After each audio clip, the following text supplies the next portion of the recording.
Resumo inicial. Mais Esperto que o Diabo, de Napoleão Hill, foi escrito em 1938, após uma das mais graves crises econômicas mundiais, precedendo a Segunda Guerra Mundial. O próprio autor diz que esse livro não é somente uma fonte de inspiração e coragem, mas deve ser considerado um manual para toda pessoa que deseja ser mais esperta que seus medos, problemas e limitações. Em toda dificuldade existe uma semente de benefício equivalente. Na entrevista com Andrew Carnegie, um dos homens mais ricos do mundo, Hill recebeu a sugestão de entrevistar não somente os homens de sucesso, mas também os de fracasso. 5.000 pessoas consideradas fracassadas e 500 bem-sucedidas. O encontro com o diabo. Napoleão Hill inicia sua obra fazendo uma contextualização de sua vida, para que o leitor possa entender todas as perguntas que ele vai fazer para o diabo. O trabalho de Hill começou em 1908 quando ele teve a ideia de pagar a faculdade de Direito com a publicação de entrevistas que fazia com homens e mulheres de sucesso daquela época. Então ele fez uma entrevista com Andrew Carnegie, que construiu sua riqueza através da companhia de aço Carnegie e é considerado um dos homens mais ricos do mundo. Mesmo com toda a sua riqueza, Carnegie sempre se preocupou com a justiça social e pregava o exercício da filantropia. Ele também ajudou a construir 2.800 bibliotecas nos Estados Unidos, além de museus, salas de show, fundações e fez, também, inúmeras doações para instituições de educação. O famoso Carnegie Hall também é obra do filantropo, bem como o Palácio da Paz, em Iowa.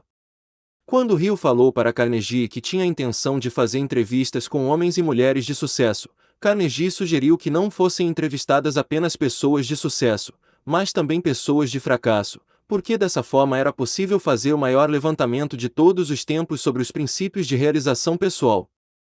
E foi exatamente isso que Napoleão Hill fez. Ele demorou mais de 25 anos para analisar mais de 25.000 homens e mulheres focados principalmente no que levam as pessoas a terem sucesso ou fracasso. Depois de tudo isso, Hill compilou sua pesquisa em 17 princípios de realização pessoal. O problema é que ele não conseguia colocar tudo isso em prática em sua própria vida, e estava passando por um momento de muitas dificuldades. O mundo vivia na grande crise de 29, onde o desemprego e a fome reinavam. Então, certa noite, desesperado, Hill saiu de sua casa para fazer uma caminhada e com um objetivo em mente, ele iria achar a saída para aquela situação em que estava vivendo. Depois de muito tempo caminhando, ele recebeu a resposta em sua mente de que aquele momento difícil era seu período de teste. Ele foi reduzido à pobreza e sofreu várias humilhações para que pudesse descobrir seu outro eu. A partir desse momento, Hill é guiado por seu novo eu, que o faz terminar de escrever o livro e de compilar seu estudo de mais de 25 anos. Depois disso, ele vai para Filadélfia, com dinheiro emprestado, e volta para casa com um cheque pela sua primeira publicação do livro. Hill então atribuiu esses momentos de crise à força do diabo sobre sua mente. Após essa introdução sobre sua história, ele começa o livro com as perguntas e respostas. A fé é o começo de toda a grande realização. Se Thomas Edison, o inventor da lâmpada elétrica, tivesse parado de desejar conhecer o segredo pelo qual a energia elétrica fazia as lâmpadas acenderem, a humanidade não seria a mesma. Ele encontrou-se em dificuldades por inúmeras vezes antes de finalmente conseguir descobrir esse segredo da natureza. Até que finalmente ele conseguiu, porque acreditou que conseguiria, mais importante ainda, continuou tentando até conseguir a resposta que desejava. Edison descobriu mais segredos da natureza que eram chamados de milagres anteriormente do que qualquer outro homem que já existiu. Nada dentro da razão é impossível para o homem ou mulher que confia no seu outro eu. Tudo que a pessoa acreditar que seja verdadeiro se tornará verdadeiro a partir do instante em que ela acreditar. O estado de espírito conhecido como fé abre o meio para um sexto sentido, através do qual se pode comunicar com fontes de poder e informação que ultrapassam os 5 sentidos.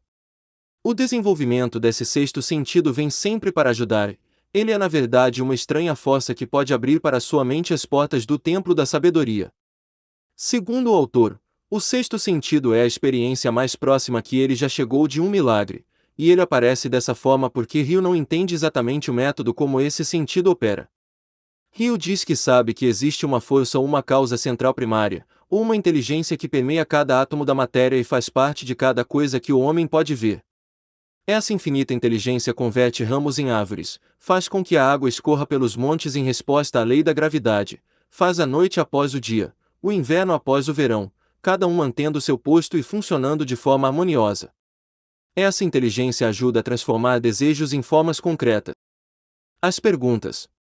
Ao iniciar a entrevista, o diabo disse que gostaria de ser chamado de Sua Majestade, e trata Rio por senhor humano o tempo todo. Sua Majestade, por vez, conta que ele consiste em energia negativa, e que vive nas mentes das pessoas que o temem. Diz que ocupa a metade de cada átomo de matéria física e cada unidade de energia mental ou física. Ele diz que é a porção negativa do átomo. O diabo explica que a outra metade da energia da matéria é ocupada pela sua oposição, que é o que os humanos chamam de Deus. Sua Majestade diz que ocupa a mente de 98% das pessoas, mas que não é a causa de toda a miséria do mundo. Seu negócio é apresentar o lado negativo de tudo, e isso inclui os pensamentos negativos dos humanos. Para assumir o controle das mentes das pessoas, o diabo entra na cabeça dos humanos e ocupa o espaço que não é utilizado do cérebro. Ele planta as sementes do pensamento negativo, e dessa forma, consegue controlar o espaço. Rio pede então que o diabo explique os truques inteligentes que usa para controlar a todos. O diabo então diz que o mais astuto truque que ele utiliza é o medo. Ele planta a semente do medo na mente das pessoas e essas sementes germinam e crescem através do uso contínuo dos pensamentos negativos. Os 6 medos mais efetivos são: o medo da pobreza, da crítica, da perda de saúde, da perda de amor, da velhice e da morte. O primeiro e o último, pobreza e morte, são os medos que mais ajudam o diabo a assumir o controle. O diabo conta que assumiu o controle das pessoas há mais de 1 milhão de anos, quando o primeiro humano começou a pensar.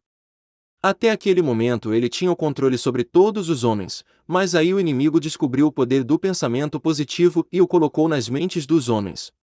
Aí então começou uma batalha para permanecer no controle. Até esse momento o diabo tem se saído muito bem, perdendo apenas 2% das pessoas para a oposição. Seu oponente controla todas as forças positivas do mundo, tais como o amor, a fé, a esperança e o otimismo. O oponente também controla todos os fatores positivos de todas as leis naturais do universo, as forças que mantêm a Terra e os planetas e todas as estrelas de forma harmônica nos seus devidos cursos. Mas essas forças são ínfimas em comparação com aquelas que estão sob o controle do diabo. Para que fique claro, o diabo não tem a menor intenção de controlar estrelas e planetas, e prefere controlar a mente humana. No prosseguimento da entrevista, o autor pergunta ao diabo se ser alienado é uma fraqueza. O diabo então responde que alienar-se é a causa mais comum de fracasso em qualquer momento da vida. Ele diz que consegue controlar qualquer um que tenha o hábito da alienação, seja qual for sua área de atuação. E as razões para isso são duas. Primeiro é que o alienado fica vulnerável, então o diabo consegue moldá-lo com a própria mão e dar a forma que escolher a ele. Isso acontece porque a alienação destrói o poder da iniciativa individual. Segundo, porque o alienado não consegue buscar a ajuda de Deus, a oposição do diabo, porque a oposição não é atraída por nada que seja leve e inútil. A resposta do diabo leva a outra pergunta de Rio: é por isso que poucas pessoas são ricas, enquanto a maioria das pessoas é pobre. O Senhor do Inferno responde que essa é exatamente a razão. A pobreza, tal como a doença, é contagiosa. A pobreza é sempre encontrada entre os alienados, nunca entre aqueles que sabem o que querem e estão determinados a conseguir. Os ricos não se alienam, e é exatamente por isso que são ricos. Os principais líderes industriais ligaram o país com boas estradas, trazendo assim certa comunhão entre o campo e a cidade. Converteram minérios em aço, fazendo a estrutura para os arranha-céus. Proveram energia elétrica e extraíram dela milhares de usos. Tudo isso deu mais tempo para o homem pensar. Esses líderes também inventaram o automóvel, colocaram notícias ao vivo em cada casa através do rádio, espalharam bibliotecas em todas as cidades e as preencheram com livros, possibilitando que todos tivessem acesso e uma noção completa de todos os conhecimentos adquiridos até o momento. Eles deram aos povos mais humildes o direito de expressar sua opinião a qualquer hora, sobre qualquer assunto. Eles também trabalharam para que cada cidadão pudesse ajudar a fazer suas próprias leis, escolher seus próprios impostos e pudesse administrar seu próprio país através de eleições diretas. Essas foram apenas algumas coisas que os líderes industriais fizeram para a população para dar a cada um o privilégio de não ser um alienado. O diabo descreve um alienado. Para o diabo, um alienado é aquele que não tem autoconfiança e que nunca conquistará nada através do pensamento e do esforço. Ele gasta tudo o que ganha e gasta ainda mais se conseguir crédito. Ele ficará doente ou debilitado por alguma causa real ou imaginária e clamará aos céus ao sofrer a menor dor física. Ele terá pouca ou nenhuma imaginação. Não terá o entusiasmo ou iniciativa para começar qualquer coisa que não seja forçado a fazer e expressa claramente sua fraqueza pegando um atalho para tudo. Terá um temperamento explosivo e total falta de controle sobre suas emoções e sua personalidade será sem magnetismo e não atrairá nenhuma pessoa à sua volta. Ele terá muitas opiniões sobre muitas coisas, mas nenhum conhecimento apurado sobre nada. Ele normalmente diz saber tudo sobre tudo, mas não é bom em nada. Ele se negará a cooperar com aqueles que estão à sua volta, mesmo aqueles que possam depender de seu trabalho para comida e abrigo. Ele cometerá os mesmos erros, várias e várias vezes, nunca tirando proveito do fracasso. Ele terá uma mente limitada e intolerante em todos os aspectos, sempre pronto a crucificar todos aqueles que estiverem em desacordo com ele. Ele esperará tudo dos outros, mas estará disposto a dar pouco, ou nada, em troca.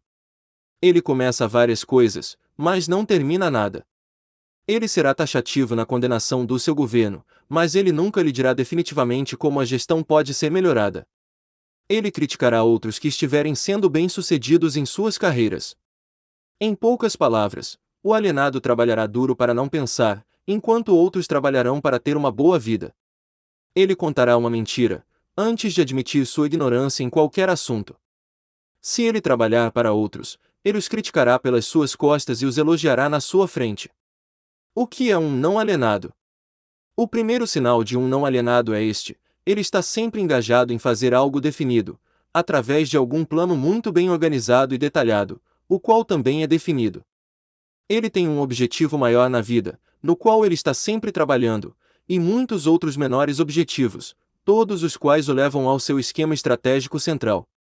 O tom da sua voz, a rapidez do seu passo, o brilho dos seus olhos, a rapidez de suas decisões claramente marcam-no como uma pessoa que sabe exatamente o que quer e está determinada a consegui-lo, não importa quanto tempo possa levar ou o preço que tenha que pagar.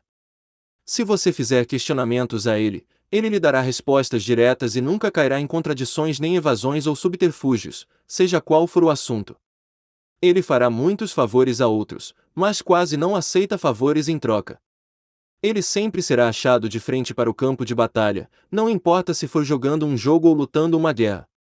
Se ele não souber as respostas, ele dirá francamente que não sabe. Ele possui uma ótima memória.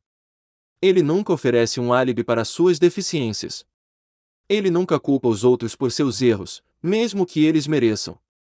Ele costumava ser conhecido como um guerreiro, mas em tempos modernos é chamado de Midas.